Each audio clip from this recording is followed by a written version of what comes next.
하기를 원합니다. 전통적으로 우리나라 사람들이 건강하면 생각했던 것이 보약입니다. 녹용, 산삼, 또 보양식을 생각했죠. 삼계탕이다, 보신탕이다, 라고 생각했습니다. 이렇게 우리나라 사람들이 보약이나 보양식을 생각하는 것은 그동안 우리나라 사람들이 잘 먹지 못했기 때문입니다. 그러나 요즘에는 무조건 보약을 먹는다거나 보양식을 먹기보다는 자기 몸의 문제가 무엇인지를 먼저 따지는 것이 상식이 되었습니다. 그래서 한의원에서도 보니까 보약을 무조건 권하기보다는 먼저 진단을 받고 거기에 맞는 약을 처방받는 것이 좋겠다라고 얘기를 합니다. 예를 들어서 소화 기능이 약한 사람은 보약보다는 소화 기능을 도와주는 약재를 권합니다. 그러면 가격도 더 싸고 아마 한의사 분들도 신뢰감을 얻을 겁니다. 그래서 그렇게 권하는 것 같습니다. 또 요즘에는 많이 먹는 것보다는 오히려 적게 먹는 것이 건강에 좋다 하는 것이 상식이 되었습니다. 또 어떤 보약보다 어떤 음식보다 운동이 중요하다 하는 것도 상식이 되었습니다. 언젠가 TV에서 보니까 생로병사의 비밀에서 운동의 중요성에 대해서 얘기를 하는데 정말 운동이 보약이더라고요. 건강에 있어서 우리가 먹는 음식도 중요하지만 더 중요한 것이 있습니다. 그것은 바로 공기와 물입니다. 어떤 공기를 마시느냐가 우리 건강에 지대한 영향을 미칩니다. 우리는 태어나서 죽을 때까지 숨을 쉽니다. 따라서 공기가 매우 중요한 것이죠. TV나 라디오에서 나와서 의사들이 항상 얘기하는 얘기가 있죠. 암에 걸리지 않으려면 우선 담배를 끊어라 얘기를 하는데 담배가 위험한 것은 직접적으로 우리 폐에 영향을 미치기 때문이죠. 공기와 함께 물이 매우 중요한 역할을 합니다. 오염된 물을 마시면 즉시 질병에 걸릴 수 있습니다. 그러나 좋은 물을 마시면 건강할 수 있습니다. 세계적으로 물좋기로 유명한 장수 마을들이 있다고 합니다. 제가 수자원공사의 홈페이지를 참고해서 두 군데를 말씀드리겠습니다. 파키스탄에 훈자라는 곳이 있다고 합니다.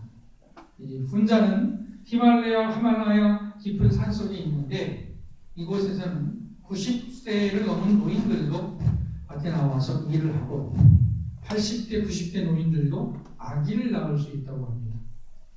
이게 어느 정도까지가 사실인지 모르겠는데 8, 90 노인이 아기를 낳을 수 있고 그리고 암과 심장질환과 같은 퇴행성 질환이 거의 없다고 합니다. 그런데 이 마을의 장수 비결은 물에 있다고 합니다. 이 훈자 지방의 사람들은 계곡물을 먹는데 이 물은 특이하게도 탁하다고 합니다. 흐리다고 합니다. 그런데 그 물이 장수의 비결이라는 거죠. 탁함에도 불구하고 장수의 비결인 것은 바로 그 물에 미네랄이 풍부하기 때문이라고 합니다.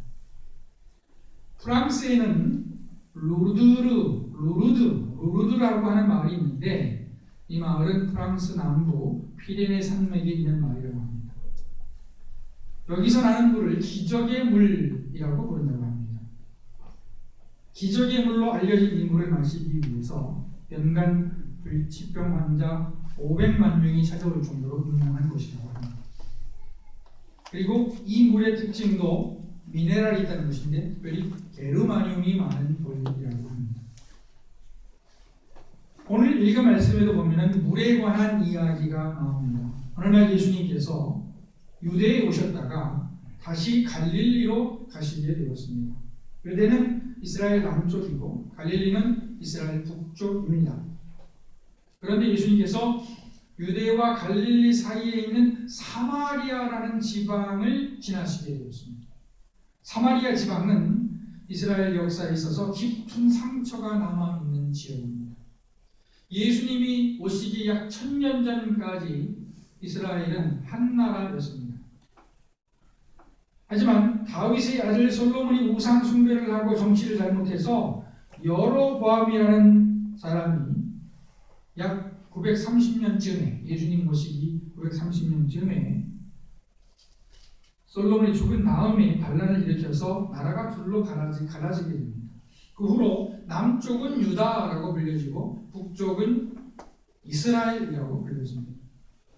그리고 북쪽 이스라엘은 아수르라는 대제국에 의해서 예수님 오시기 722년에 망하게 됩니다. 이때 이스라엘의 수도가 사마리아였는데 아수르 사람들은 이스라엘을 완전히 동화시키기 위해서 자기 사람들을 이주시키게 됩니다. 이스라엘 사람들을 외국으로 보내게 됩니다. 그래서 서로 섞여 살게 하는 것이죠. 그때부터 이스라엘의 수도인 사마리아 사람들은 혼혈인들이 됩니다.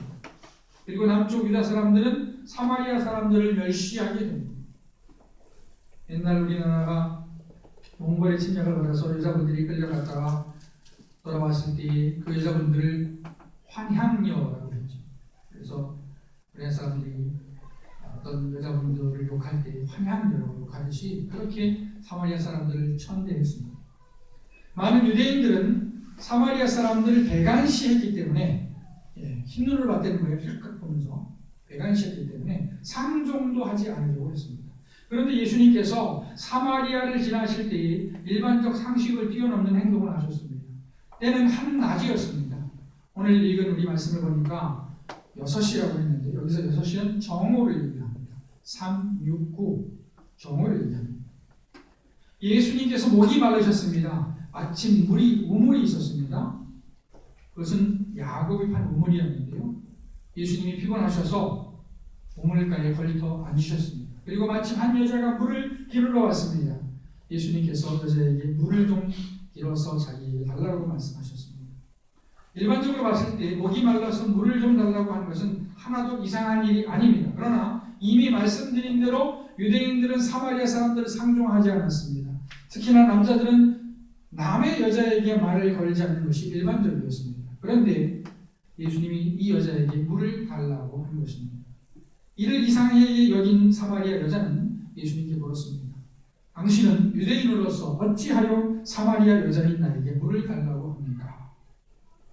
현대 기준으로 봤을 때는 아무렇지도 않은 일이 예수님 당시에 사마리아에서는 아주 이상한 일이었던 것이죠. 예수님이 여자에게 대답하셨습니다. 내가 만일 하나님의 선물과 또 내게 물을 좀 달라 하는 네가 누구인 줄 알았다면 내가 그에게 구하였을 것이요 그가 생수를 내게 주었습니다. 그러자 이상하다는 여자가 다시 묻습니다. 주여 물 기를 그릇도 없고 이 우물은 깊은데 어디서 당신이 이 생수를 얻겠사옵나이까? 우리 조상 야곱이 이 우물을 우리에게 주셨고 또 여기서 자기와 자기 아들들과 짐승이 다 마셨는데 당신이 야곱보다 더 크니까? 이스라엘 백성들에게는 야곱이 제일 큰 사람들이에요. 그런데 야곱보다 당신이 더 크다는 얘기입니까? 그렇게 물습니다. 그리고 예수님께서 다시 대답하십니다. 이 물을 마시는 자마다 다시 목마르려니와 내가 주는 물을 마시는 자는 영원히 목마르지 아니하리니 내가 주는 물은 그 속에서 영생하도록 솟아나는 샘물이 되리라. 이 대화는 재밌습니다. 왜냐하면 예수님과 여자가 다른 물을 말하고 있기 때문입니다.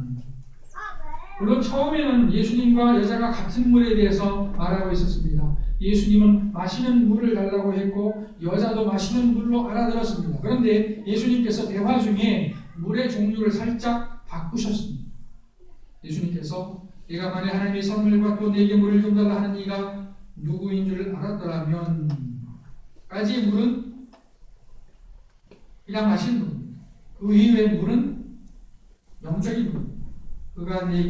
내가 그에게 구했을 것이요 그가 생수를 내게 주었으리라 했을 때 생수는 다른 차원인 물입니다. 여자는 이렇게 예수님께서 다른 의미의 물을 말씀하시는 줄도 모르고 예수님께 말합니다.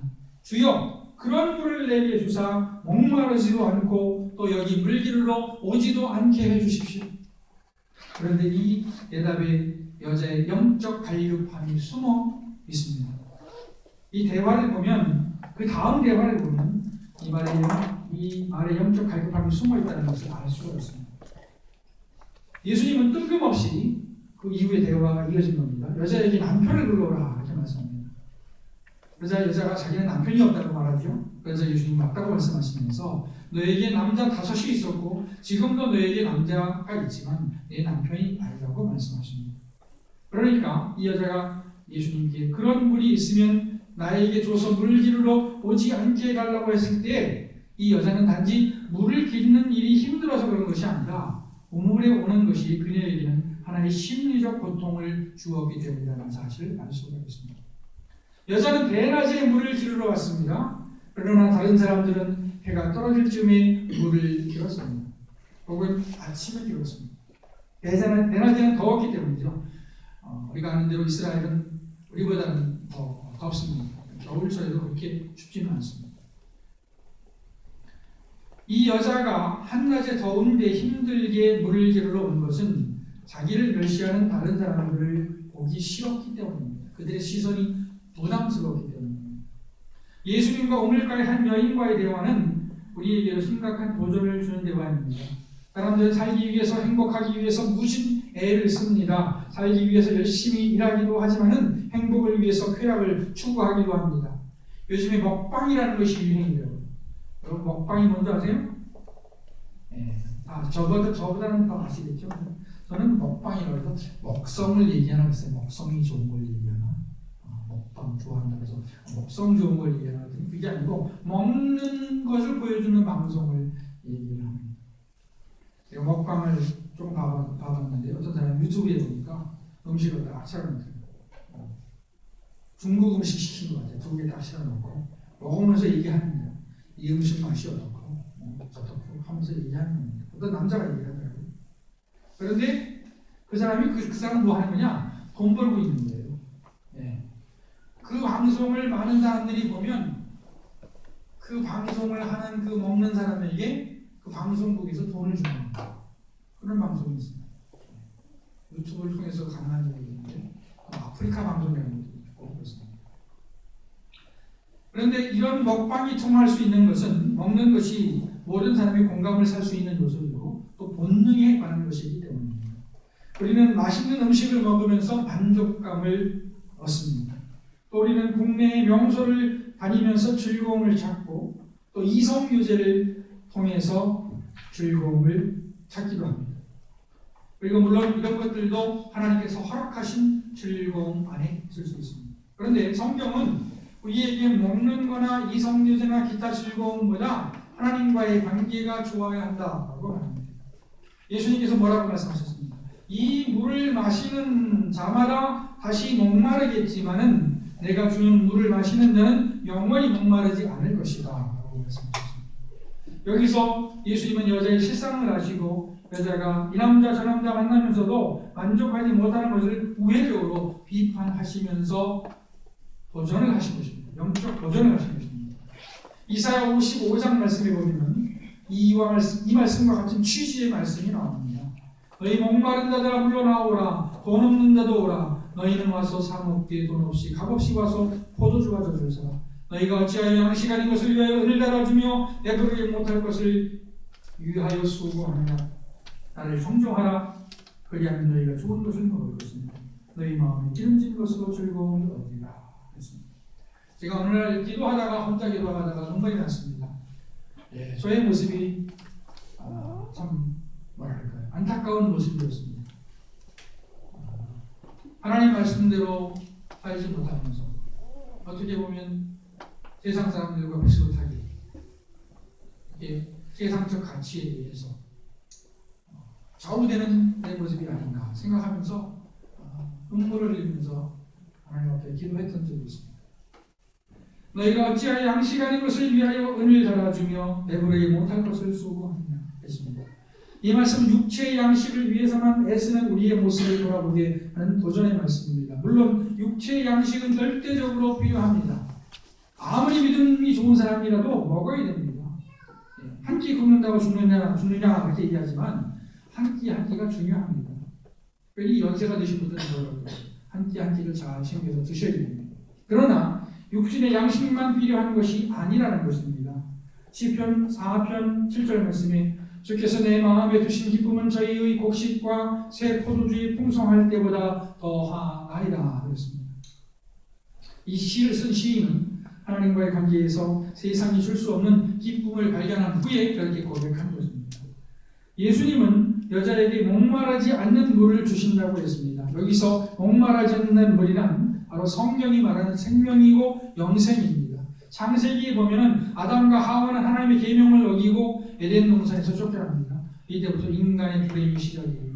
인간의 불행은 하나님과의 단절입니다.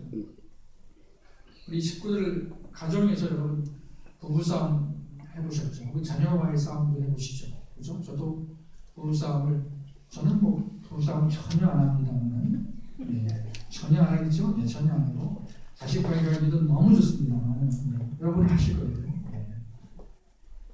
우리가 부부싸움을 하거나 자식과의 조금이라도 갈등이 있으면 아주 불편하고 굉장히 건드리기가 힘듭니다. 단절입니다. 단절. 하나님과 단절된 인간은 하나님이 주시는 생명 대신에 자기를 만족시킬 것을 추구했습니다. 그것이 식탐이 될 수도 있고 성적인 타락이 될 수도 있고 명예욕이나 권력욕이 될 수 있습니다. 반대로 허무주의나 무감각한 것이 될 수도 있습니다. 하나님을 만나는 사람들이 찾은 것은 바로 오늘 예수님께서 말씀하신 영원토록 솟아나는 샘물입니다. 그리고 예수님은 자기가 바로 우리에게 영원토록 솟아나는 샘물, 즉 영생을 주시겠다고 말씀하신 것입니다. 이 영생은 사실 말로 다 설명이 될 수 있는 것은 아닙니다. 오직 하나님께서 주시는 비밀한 어떤 것입니다. 비밀은 어떤 것입니다.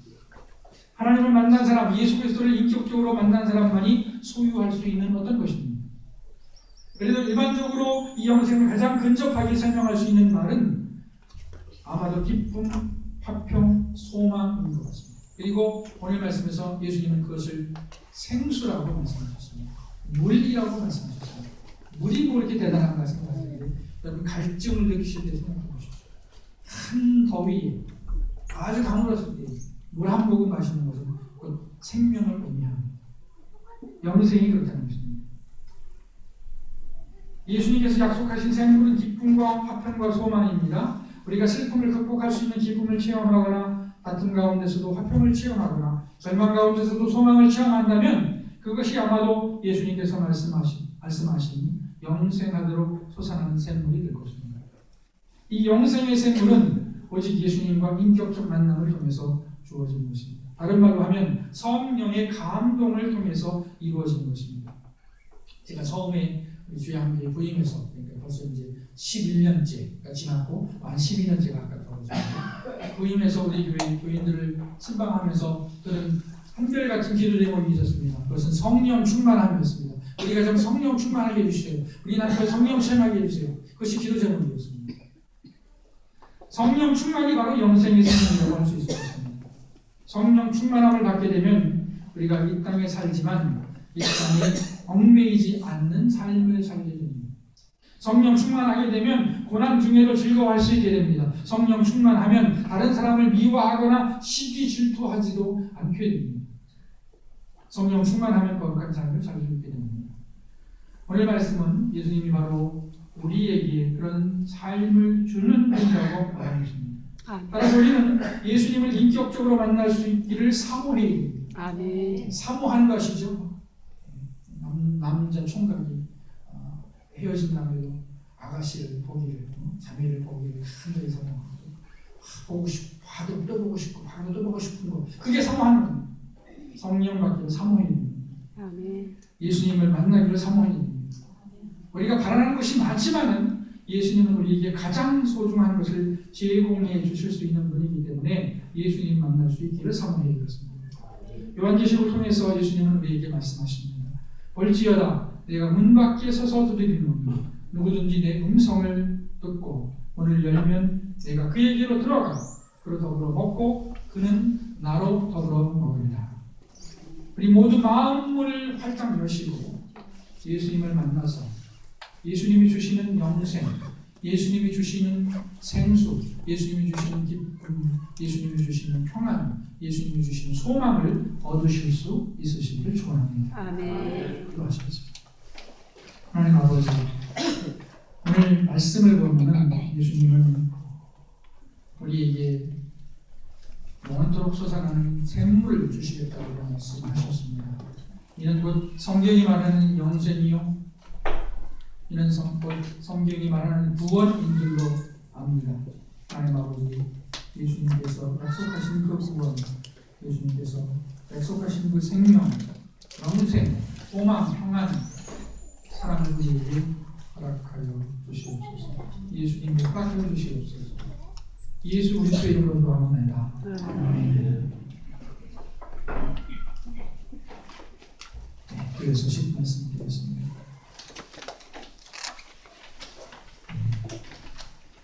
지금 단 위에 보면 촛불이 켜져 있죠. 예, 왜 지금 우리가 촛불을 켜놓고 있죠? 무슨 기간이라서? 대림절. 예수님이 오시는 것을 기다리는 절이다 하는 절입니다. 주보 3면에 보시면 이렇게 매일 성경 읽기표를 드렸는데 그것을 작성하셔서 성탄절 때 제출해 주시면 감사하겠습니다. 하고 계신가요 혹시? 네. 감사합니다. 하셔서 동글베리 쳐서 저에게 제출해 주시고 이름을 적어서 제출해 주시기 바랍니다. 그 다음에 대림절 특별 새벽 기도회를 그리고 또 연말 특별 새벽 기도회죠. 내일부터 한 주간 갖겠습니다. 힘드시겠지만은 단단히 준비하셔서 일찍 주무시고 몸 컨디션을 잘 조절하셔서 새벽 기도회 열심히 참석해 주시기 바랍니다. 예. 몸을 피곤하지 않는 방법은 뭐냐면 야식을 하신다든지 저녁 늦게 커피를 드신다든지 그러지 마시고 잘 준비하셔서 늦어도 한 11시에 주무시고 그래서 새벽 기도에 꼭 나오실 수 있도록 힘써주시기 바랍니다. 성탄 전야 예배가 24일 날 있을 예정입니다. 아직 시간은 제가 정하지 못했는데 작년에는 성탄 전야 예배를 안 드렸어요. 근데 올해는 한번 드리려고 하니까요. 이렇게 준비해 주시기 바랍니다.